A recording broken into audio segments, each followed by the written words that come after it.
गुरुर्ब्रह्मा गुरुर्विष्णु गुरुर्देवो महेश्वरा गुरुर्साक्षात् परब्रह्म तस्मै श्री गुरुवे नमः। मैं अपने गुरुदेव महादेव के चरणों में कोटि कोटि प्रणाम करती हूँ। माँ भवानी के चरणों में कोटि कोटि प्रणाम करती हूँ। सभी देवी देवताओं के चरणों में कोटि कोटि प्रणाम करती हूँ। सभी गुरु भाई बहनों के चरणों में मेरा कोटि कोटि प्रणाम। आज हम सुनेंगे शिव पुराण की रुद्र संहिता द्वितीय खंड में से संध्या का चरित्र। वशिष्ठ मुनि का चंद्रभाग पर्वत पर उसको तपस्या की विधि बताना। इसका आधा भाग हमने कल सुना, आधा आज सुनेंगे।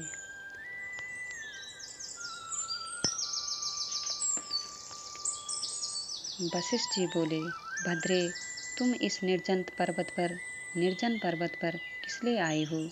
किसकी पुत्री हो और तुमने यहाँ क्या करने का विचार किया है? मैं यह सब सुनना चाहता हूँ। यदि छिपाने योग्य बात न हो तो बताओ।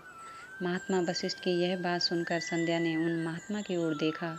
वे अपने तेज से प्रज्वलित अग्नि के समान प्रकाशित हो रहे थे। उन्हें देखकर ऐसा जान पड़ता था मानो ब्रह्मचार्य देह धारण करके आ गया हो।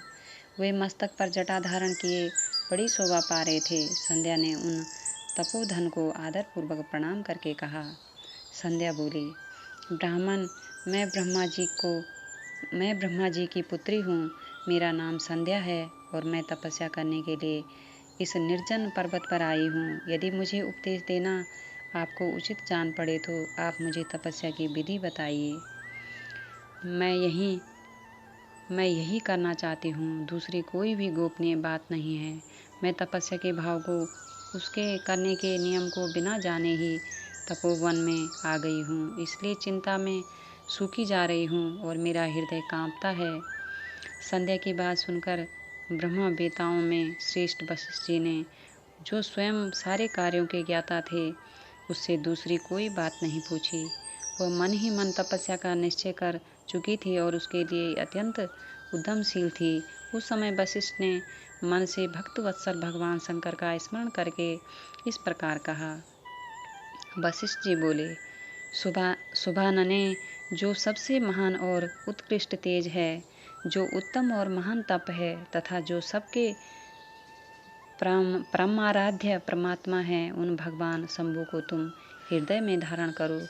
जो अकेले ही धर्म, अर्थ, काम और मोक्ष के आदि कारण है, उन त्रिलोकी के आदिष्टा अद्वितीय पुरुषोत्तम शिव का भजन करो। आगे बताए जाने वाले मंत्र से देवेश्वर शंभु की आराधना करो। उसे तुम्हें सब कुछ मिल जाएगा, इसमें संशय नहीं है। ओम नमः शंकराय ओम, इस मंत्र का निरंतर जाप करते हुए मौन तपस्या आरंभ करो और जो मैं नियम बताता हूँ उन्हें सुनो। तुम्हें मौन रहकर ही स्नान करना होगा। मौन लंबन पूर्वक ही महादेव जी की पूजा करनी होगी। प्रथम 2 बार छठे समय में तुम केवल जल का पूर्ण आहार कर सकती हो। जब तीसरी बार छठा समय आए तब केवल उपवास किया करो। इस तरह तपस्या की समाप्ति छठे काल में जलाहार एवं उपवास की क्रिया होती रहेगी। देवी, इस प्रकार की जाने वाली मौन तपस्या ब्रह्मचार्य का फल देने वाली तथा संपूर्ण अभिष्ट मनोरथों को पूर्ण करने वाली होती है। यह सत्य है, इसमें संशय नहीं है। अपने चित्त में ऐसा शुभ उद्देश्य लेकर इच्छानुसार शंकर जी का चिंतन करो। वे प्रसन्न होने पर तुम्हें अवश्य ही अभिष्ट फल प्रदान करेंगे। इस तरह संध्या को तपस्या करने की विधि का उपदेश दे मुनिवर वशिष्ठ यथोचित रूप से उससे विदा ले वहीं अंतर्ध्यान हो गए। संध्या की तपस्या, उसके द्वारा भगवान शिव की स्तुति तथा उससे संतुष्ट हुए शिव का उसे अभिष्ट वर दे मेधातिथि के यज्ञ में भेजना। ब्रह्मा जी कहते हैं, मेरे पुत्रों में श्रेष्ठ महाप्रज्ञ नारद तपस्या के नियम का उपदेश दे। जब वशिष्ठ जी अपने घर चले गए तब तप के उस विधान को समझकर संध्या मन ही मन बहुत प्रसन्न हुई। फिर तो वह सानंद मन से तपस्विनी के योग्य वेश बनाकर बृहलोहित सरोवर के तट पर ही तपस्या करने लगी। वशिष्ठ जी ने तपस्या के लिए जिस मंत्र को साधन बताया था, उसी से उत्तम भक्तिभाव के साथ वह भगवान शंकर की आराधना करने लगी। उसने भगवान शिव में अपने चित्त को लगा दिया और एकाग्र मन से वह बड़ी भारी तपस्या करने लगी। उस तपस्या में लगे हुए उसके 4 युग व्यतीत हो गए तब भगवान शिव उसकी तपस्या से संतुष्ट हो बड़े प्रसन्न हुए तथा बाहर भीतर और आकाश में अपने स्वरूप का दर्शन कराकर जिस रूप का वह चिंतन करती थी उसी रूप से उसकी आंखों के सामने प्रकट हो गए। उसने मन से जिनका चिंतन किया था उन्हीं प्रभु शंकर को अपने सामने खड़ा देख वह अत्यंत आनंद में निमग्न हो गई। भगवान का मुखार बिंदु बड़ा प्रसन्न दिखाई देता था। उनके स्वरूप से शांति बरस रही थी। वह सहसा भयभीत हो सोचने लगी कि मैं भगवान हर से क्या कहूँ, किस तरह इनकी स्तुति करूं। इसी चिंता में पड़कर उसने अपने दोनों नेत्र बंद कर लिए। नेत्र बंद कर लेने पर भगवान शिव ने उसके हृदय में प्रवेश करके उसे दिव्य ज्ञान दिया, दिव्य वाणी और दिव्य दृष्टि प्रदान की। जब उसे दिव्य ज्ञान, दिव्य दृष्टि और दिव्य वाणी प्राप्त हो गई तब वह कठिनाइयों से ज्ञात होने वाले जगदीश्वर शिव को प्रत्यक्ष देखकर उनकी स्तुति करने लगी। संध्या बोली, जो निराकार और परम ज्ञान गम्य हैं, जो ना तो स्थूल हैं न सूक्ष्म हैं और ना उच्च ही हैं तथा जिनके स्वरूप का योगी जन अपने हृदय के भीतर चिंतन करते हैं, उन्हीं लोकाष्ट आप भगवान शिव को नमस्कार है।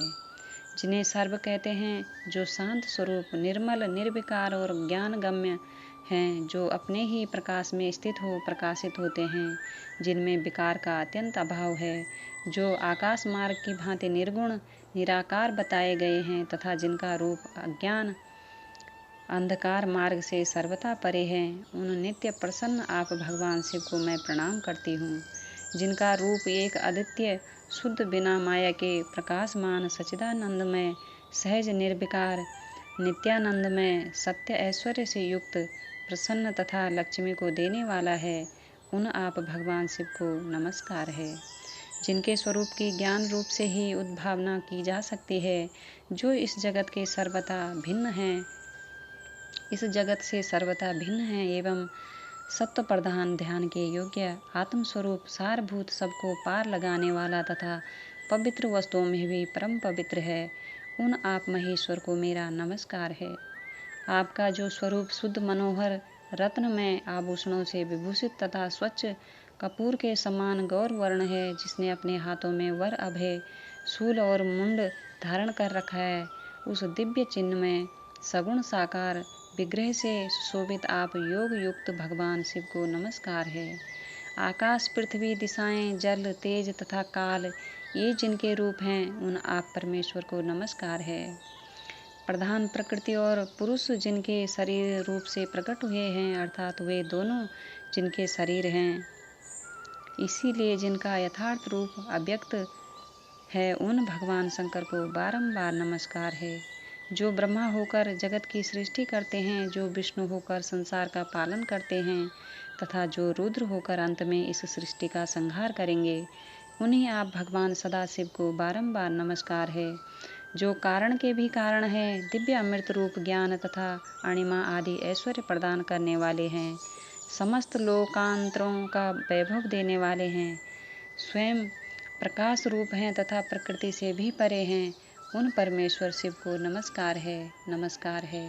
यह जगत जिनसे भिन्न नहीं कहा जाता, जिनके चरणों से पृथ्वी तथा अनन्य अंगों से संपूर्ण दिशाएं, सूर्य, चंद्रमा, कामदेव एवं अन्य देवता प्रकट हुए हैं और जिनकी नाभि से अंतरिक्ष का आविर्भाव हुआ है, उन्हीं आप भगवान शंभु को मेरा नमस्कार है। प्रभु, आप ही सबसे उत्कृष्ट परमात्मा हैं, आप ही नाना प्रकार की विद्याएं हैं, आप ही हर हैं, आप ही सदा ब्रह्म हैं तथा पर ब्रह्म हैं। आप सदा विचार में तत्पर रहते हैं, जिनका ना आदि है, न मध्य है और ना अंत ही है, जिनसे सारा जगत उत्पन्न हुआ है तथा जो मन और वाणी के विषय नहीं है, उन महादेव जी की स्तुति मैं कैसे कर सकूंगी।